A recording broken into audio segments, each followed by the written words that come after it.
Well, the only option would have been public transport, but we can hear from the Metro Mass Transit also. They say the increase in fuel prices, as well as the high cost of spare parts, are affecting the operations of the company. The Corporate Affairs Manager of Metro Mass, George Krobi-Asante, says the alternative for the public during high fuel costs and harsh economic conditions would have been the public transport system, like I said, but the lack of funding for the company is making things rather difficult. He says the Metro Mass Transit, in spite of the fuel price increases, has not reviewed its fares for the past 2 years.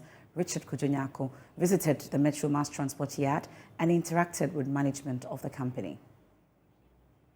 This is the Metro Mass Transit's main office here in Accra. In the wake of the fuel prices, there are many conversations about an effective public transport system.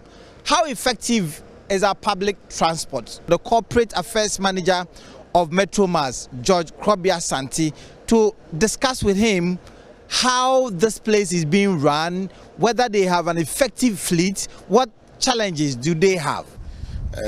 We know the kind of situation we all find ourselves these days, and the rampant increment of fuel and petroleum products prices is affecting everybody.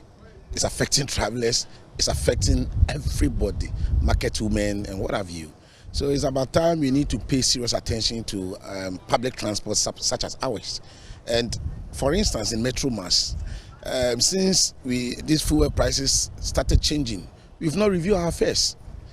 It is now that management we are looking forward to actually also up our fares a bit so that we can keep the company running. Because other than that, there's no way we will be able to keep the company in business. Within this year alone, there have been, like, if I'm not wrong, fuel or petroleum product has changed for like consecutive number of times, not less than 5 times.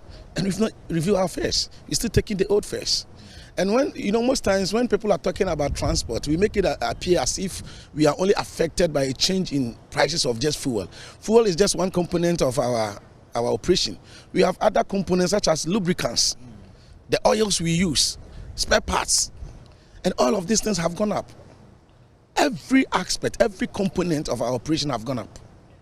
So we are at this time we are calling on the central government to actually pay a serious attention to Metro Mass, because when we get to a worst case scenario, or in a worst case scenario, I mean the only or the proper or the alternative means of transport will be the Metro Mass. But in the current situation we find ourselves, it becomes extremely difficult for us to keep in business. Seen a lot of these buses that are grounded. I mean, how many of them? No, you don't just say they are grounded. Probably you may need further clarification to it. We have classification buses that are at the workshop. Some are for minor faults, some are for routine maintenance, and for us, as part of our operational guidelines, anytime a bus comes from road, we take the bus to workshop to actually check the other parts to see whether the bus is fit for the road before we put it back on the road. So most of these buses you see over there are not buses that are grounded. These are buses, some of them are due for routine maintenance, others are for minor stuff, and those ones that are for major kind of maintenance, those are parked just behind. And most of them, some of them are not even packed here, they are at New Plan. The increases in fuel as well as spare parts and the others, how seriously is it affecting your business? It's seriously affecting our business. This one, I wouldn't like to mix words. Like, I just don't want to downplay the impact it's getting on our operations. It's not easy at all. We are already having a policy that requires us to charge from between 25 to some instances 50% less. And it's a matter of policy. We are a pro-poor initiative. We are not in for profit. We are not charging competitive fares. But at the end of the day, we are supposed to also break even so that we sustain the business. But as it stands now, we are not making even a quarter of what we pay for fuel.